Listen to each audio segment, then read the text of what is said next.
partie vient donc de prendre fin. Voilà, la table officielle. Nous revenons ce soir pour la suite. Mais d'ici là, ce sont les photos, les caméras, et puis également les échanges de cartes de business, des business cards. Voilà, il y a toute une ambiance, bon enfant. Le ministre vient de descendre. Il s'apprête à aller dans son hôtel. Et vous avez également d'autres personnalités. Il est accompagné, hein? Il est accompagné de M. Enza Camara. And, the fourth pillar of this program is called entrepreneurship program.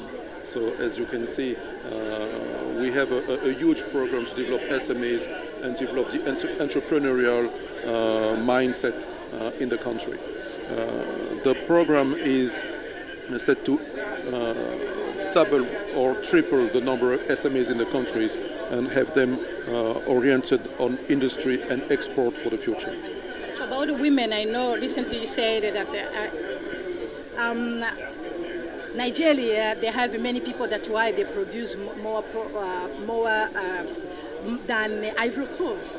I would like to ask you, really, it's all about engaging women, because if we take example from my country in Rwanda, we have over 64% in parliaments. Not because Rwanda is a big country, Rwanda is too small country, but it's where they get women involved. What are your plans really to get a grassroots women in Ivory Coast to get involved in this? Because it's all about them. You represent them too. Thank you for that. In the program that we have also, we have for young and women and a women empowerment program for the companies, and especially a program to finance business women.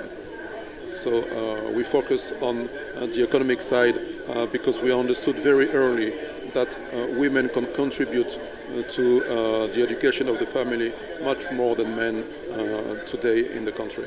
Thank you very much. Thank you. Monsieur le ministre, vous avez mentionné dans votre propos qu'avant la crise que la Côte d'Ivoire a traversée, 100% du cola, du Pepsi Cola venait de la Côte d'Ivoire, c'est cela? C'est cela. Aujourd'hui, c'est vraiment moins que cela. Malheureusement, la crise a fait que Pepsi Cola a voulu diversifier ses sources. C'est malheureux à dire, mais c'est aussi le sort des crises. Les crises constituent un développement à rebours.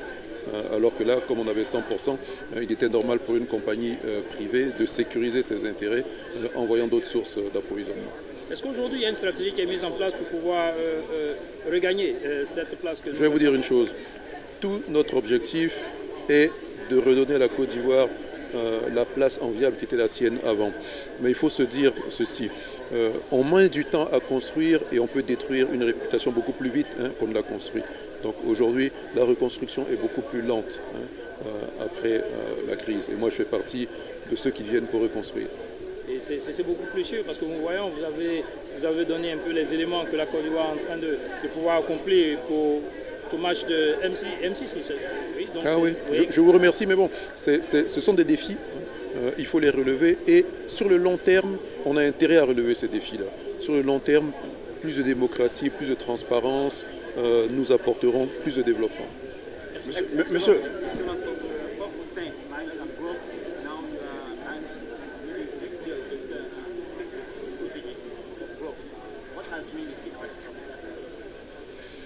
Well, you know, we were in crisis for so long that it was easy for us to jumpstart the economy again. With stability, you bring back trust in the country, and bringing back trust, you have investment. So we did it very quickly, and also we had to resume public investment, state investment in the country, and this was done also. Monsieur le ministre, en matière d'investissement, la diaspora ivoirienne est aussi concernée. Il y a eu beaucoup de facilitations sur les papiers, beaucoup de facilitations, par exemple les taxes douanières, etc., etc. Mais beaucoup d'Ivoiriens sont confrontés aux réalités du terrain. Est-ce qu'il y a une politique réelle mise en place pour pouvoir aider cette diaspora à investir aussi facilement, avoir des facilitations en matière fiscale, etc., etc. Écoutez, je vais vous dire, nous on prend les mesures à l'identique pour tout le monde. Après, il faut retrousser les manches, rentrer et faire le travail. Mais des mesures de facilitation, comme vous dites, on les prend au niveau des textes. Mais après, on ne peut pas accompagner chaque individu en lui tenant la main pour faire quelque chose. C'est son pays. Hein. Moi, j'ai vécu 10 ans à l'étranger, je suis rentré, je me suis battu tout seul et je l'ai fait. Et je ne pense pas que ce soit interdit pour les autres. Il faut le faire. C'est votre pays. Hein. Personne ne va vous interdire quoi que ce soit. Les textes sont là pour faciliter le retour. Mais après, bon... la diaspora américaine, on ne lui demande pas non plus qu'est-ce qu'on fait pour qu'elle rentre chez elle. Hein. Il faut croire en son pays, avoir foi en son pays et venir le construire avec nous. Merci. Merci. Monsieur le ministre, vous parlez très bien anglais. Alors, à nous étudier ici au J'ai appris l'anglais à Brighton, en Angleterre. D'abord. Monsieur le ministre, il a été question de... Fait aux États-Unis, effectivement. Il a été question aujourd'hui de parler de beaucoup de riz. Est-ce que vous adorez le riz? Vous mangez beaucoup? En plus, je préfère le riz local au riz importé. Merci. Monsieur le ministre, Voilà, professeur Saliou, toutes mes félicitations pour cette sublime université que vous avez créée en Côte d'Ivoire, à Grand-Bassam. Vous avez formé beaucoup de cadres, c'est vrai, aujourd'hui, mais ne croyez-vous pas qu'il serait plus opportun de renforcer les capacités d'enseignement en Côte d'Ivoire que d'envoyer les enfants à l'extérieur quand on sait qu'il y a beaucoup de facteurs qui peuvent en ressortir. Il y a par exemple, en termes de coûts, il y a aussi l'afflux des cerveaux. C'est ça. Oui, alors je vous remercie pour cette question qui est tout à fait pertinente. Une des raisons essentielles pour lesquelles cette université a été créée consistait à empêcher la fuite des cerveaux. En effet, nous savons que de plus en plus, les jeunes de Côte d'Ivoire passent le baccalauréat très jeunes, à 16 ans, à 17 ans. Or, à cet âge-là, on hésite, les parents hésitent à envoyer leurs enfants à l'aventure. Beaucoup de parents qui en ont les moyens ont envoyé leurs enfants en Europe ou aux États-Unis et au total, les enfants ont été complètement perdus. Une des raisons donc pour lesquelles cette université a été créée, c'était de permettre aux parents de garder leurs enfants pendant 2 ans, 3 ans auprès d'eux, de façon que l'enfant mûrisse et qu'il soit capable d'affronter les difficultés qu'il rencontrerait en Europe ou aux États-Unis. Une deuxième raison, c'est que lorsque les enfants partent à l'étranger, eh bien, souvent, après leurs études universitaires, ils restent dans ces pays, ils participent au développement de ces pays, d'où une fuite des cerveaux inadmissible pour un pays en développement comme la Côte d'Ivoire. Donc voici 2 raisons essentielles qui ont motivé le gouvernement de Côte d'Ivoire à l'époque à créer cette université internationale de Grand-Bassam. C'est vrai, cette université est une université de langue anglaise. Les coûts peuvent paraître assez élevés, mais pour les parents qui en ont les moyens, ça revient beaucoup moins cher aux parents de garder leurs enfants pendant 2 ans plutôt que de les envoyer aux États-Unis ou au Canada où les études coûtent extrêmement cher. Par exemple, chez nous aujourd'hui, avec l'internat, les frais d'inscription, les études coûtent environ 5 millions, alors qu'aux États-Unis ici, il faut compter au moins le double. Donc le gouvernement avait pensé à l'époque qu'il fallait créer cette université et cela permet également de s'ouvrir à l'Afrique. Je vous l'ai dit, il y a 16 nationalités différentes aujourd'hui à Grand-Bassam. Cela permet également de s'ouvrir au reste du monde, États-Unis, Brésil, Asie, etc. Voilà donc quelques raisons. Alors vous avez fait des doléances, vous avez fait un plaidoyer, disons des doléances. Est-ce que vous attendez, quels sont vos espoirs voilà, quels sont vos espoirs? Oui, alors nos espoirs, c'est de développer cette université, que le nombre d'étudiants grandisse et surtout, nous voulons servir de modèle au reste des universités ivoiriennes. Parce que la qualité de la formation qui est donnée chez nous, il n'y a pas de grève. Aussi bien les étudiants que les enseignants sont là pour travailler et surtout, nous voulons que l'université s'intègre à la société ivoirienne. Nous voulons que notre université travaille à la fois pour le secteur public et pour le secteur privé. Le rôle d'une université, c'est de fournir des cadres de qualité, de grande qualité, au secteur public et au secteur privé. Voilà, donc chez nous, c'est le cas. Nous voulons que d'autres s'inspirent de ce modèle-là, parce que c'est ce modèle qui marche bien ici aux États-Unis, qui marche bien dans plusieurs pays d'Amérique latine et qui marche bien en Asie. Président, bonsoir. Oui, bonsoir. Moi, ma préoccupation, c'est au niveau de la garantie que vous avez pour ces jeunes enfants qui viennent d'étudier ici. Est-ce que vous avez la garantie que ces jeunes étudiants vont retourner en Côte d'Ivoire? Oui. Ça, c'est la première question. D'accord. La deuxième question, c'est de savoir si ces étudiants ont une aide quelconque de la part du gouvernement de Côte d'Ivoire ou bien une fondation quelconque ici aux États-Unis. D'accord. Je vous remercie.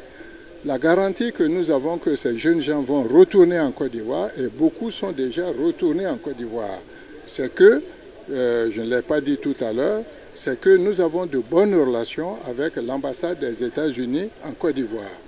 Cela signifie que dès que je demande à son Excellence, Monsieur l'ambassadeur des États-Unis, de donner un visa à un de nos étudiants, le visa est automatiquement accordé.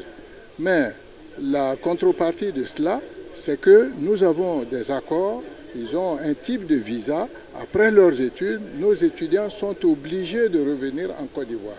Ça, c'est une obligation et ils ne peuvent pas en échapper parce qu'après les études, le bachelor ou le master, les étudiants, le service, le département de l'immigration aux États-Unis veille à ce que l'étudiant reparte.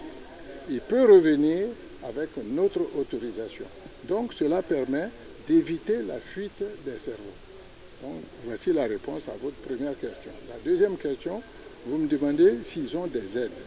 Effectivement, le gouvernement ivoirien accorde quelques bourses à nos étudiants, mais ce que nous avons tenu à faire, c'est de créer ici aux États-Unis une fondation, la fondation AUJB, la fondation de l'Université internationale de Grand Bassam, que nous avons inaugurée le mois dernier, le 8 octobre dernier, à Atlanta, sous la présidence de M. le Premier ministre Daniel Kablan-Duncan. Donc cette fondation a été créée. Son objectif essentiel, c'est de récolter des fonds, c'est de recevoir des fonds pour aider nos étudiants, les meilleurs, qui ont des difficultés financières. Nous pouvons les aider à poursuivre de bonnes études ici aux États-Unis. Donc notre fondation, la fondation de l'Université internationale de Grand Bassam, a été créée essentiellement pour venir en aide à nos étudiants. Voilà donc la réponse que je pourrais donner.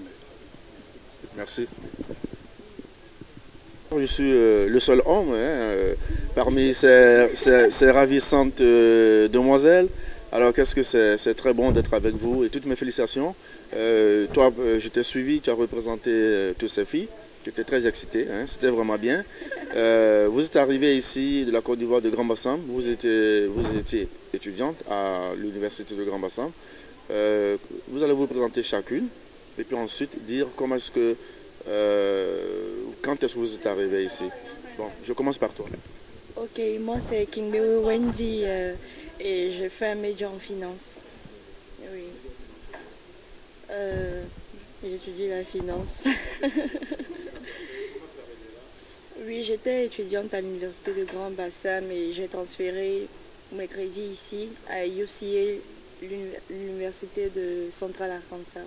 Et j'étudie ici depuis janvier 2014. Moi, c'est France Audrey Gallo.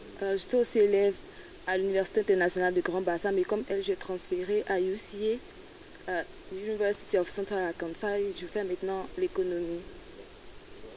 Malika Touré, je suis là depuis 3 mois. Ça, c'est l'aumônier à mon épouse, ça. J'étudie la finance ici depuis 3 mois. Ok, moi c'est Mariam Karamoko, j'étudie finance et je fais un minor en statistique. Je suis là depuis août 2013, je pense. Moi c'est Mademoiselle Dosso, Mariam Zeynab, je me spécialise en journalisme et ça fait... Ah, mais c'est bien, tu vas être mon adjointe. Inch'Allah. Et je suis ici depuis 5 mois et je me spécialise aussi en relations publiques, public relations. Oh, ça c'est intéressant. Et vous?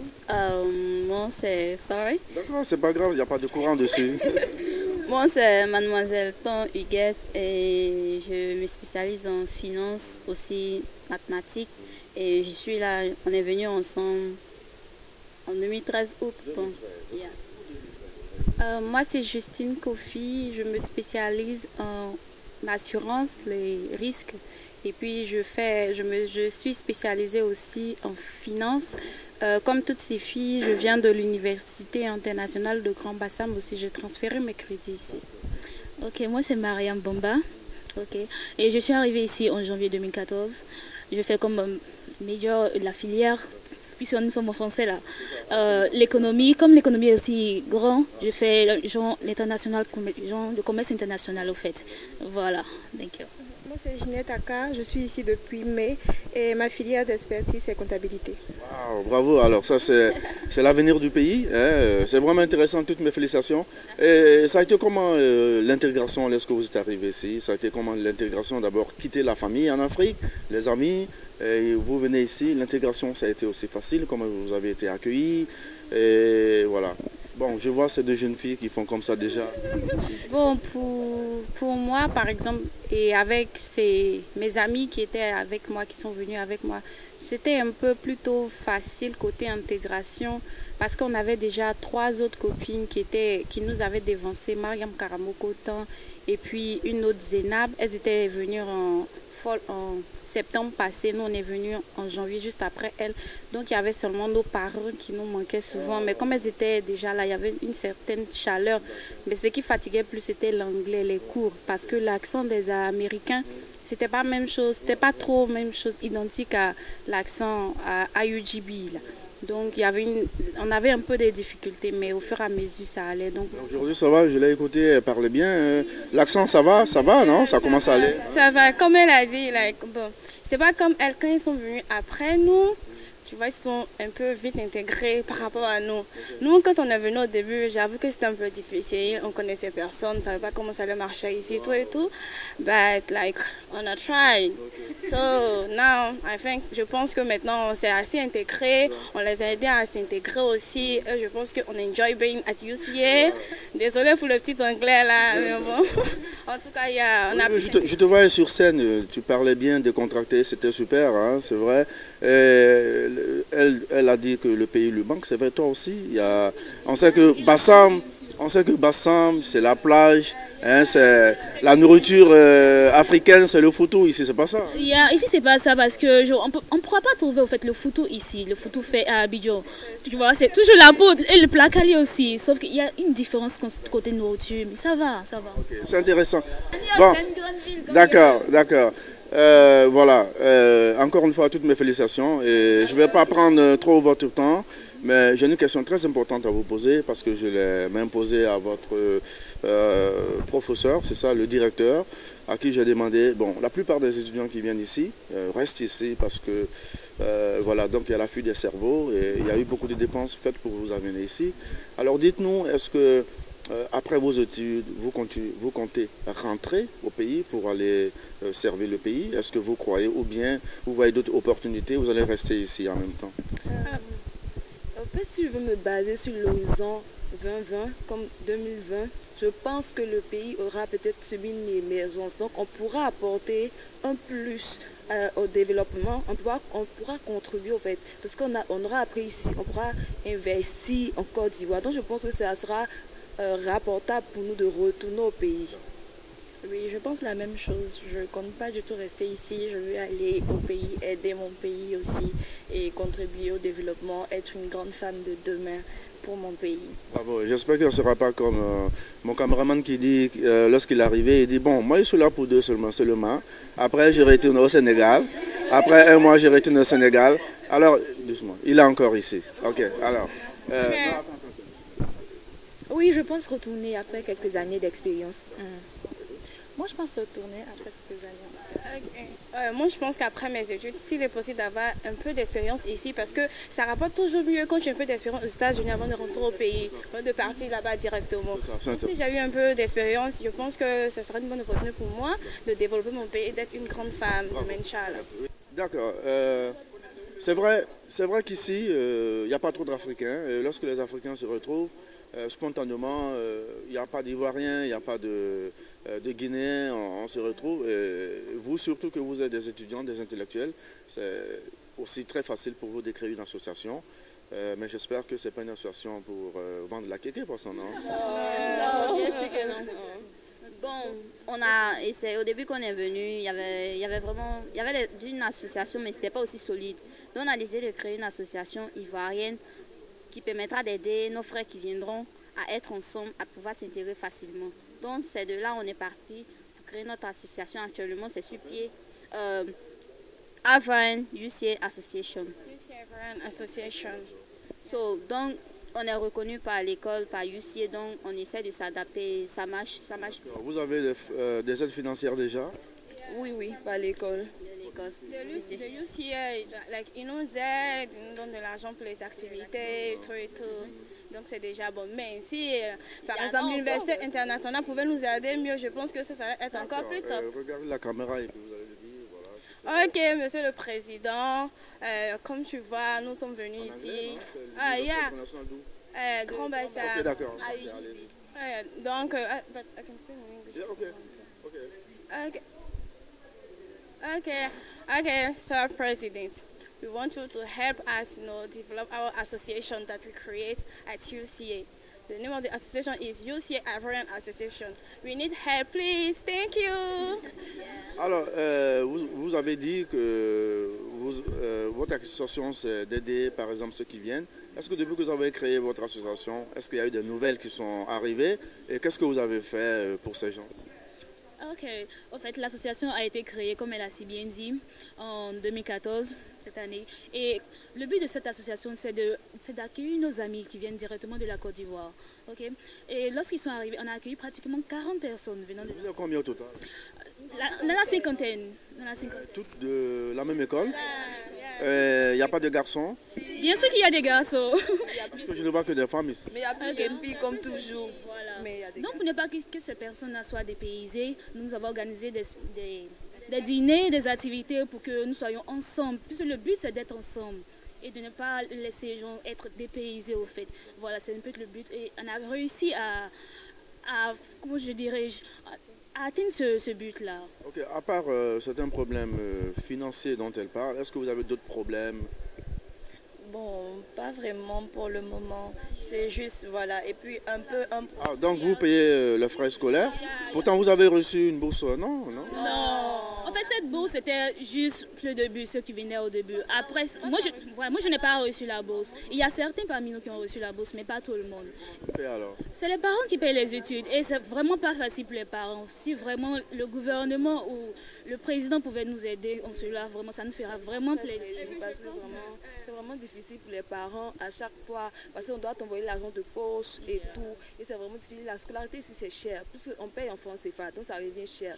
Donc il faut évidemment le président, pas seulement le président de notre école, mais le président Alassane pouvait se souvenir de nous qui sommes ici et puis essayer de nous aider des scholarships, ça allait vraiment... Absolument, parce que vous êtes l'avenir du pays. C'est pas comme si on a de bonnes moyennes.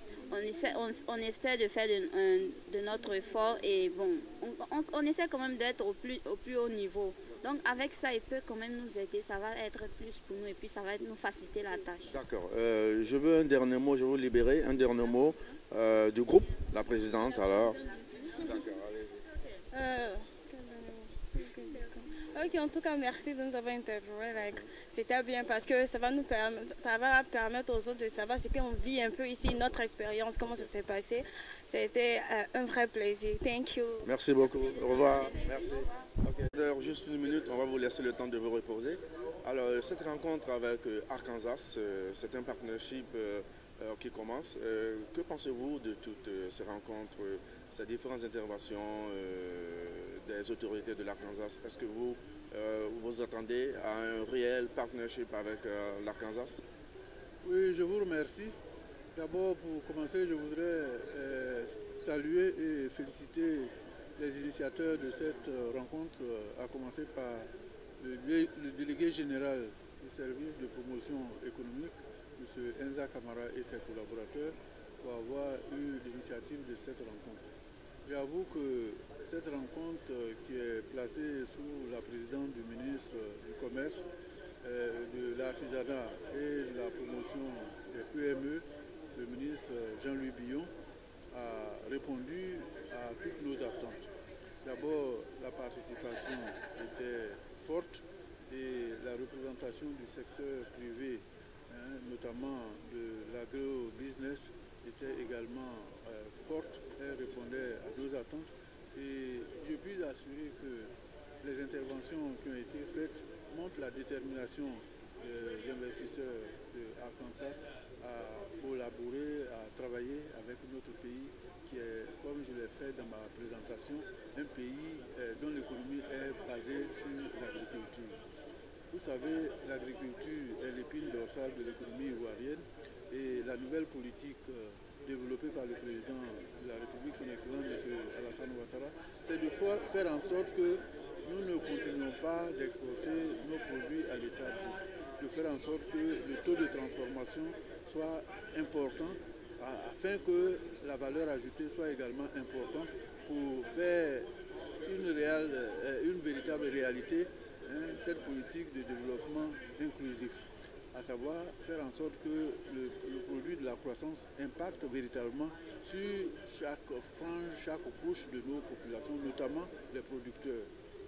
Et je pense que la meilleure façon de faire en sorte qu'il y ait un véritable impact sur les producteurs, c'est d'assurer la transformation de nos produits localement, ce qui accroît la valeur ajoutée et par voie de conséquence, les bénéfices qu'en tireront nos producteurs.